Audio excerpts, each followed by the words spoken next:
The second step is how do we make this data available for the data consumers?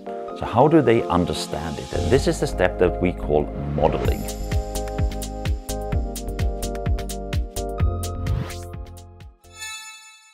It means connecting all the different sensors and bits and pieces of information to a common structure. There are challenges in this because the shop floor system is often programmed and delivered on local basis, meaning on a production line. So there is no naming standard on an enterprise-wide scale. It's also that you don't have all the information in every single system. So you need to combine information from different systems so that you can do, for example, which operator ran the production line, which product do we have.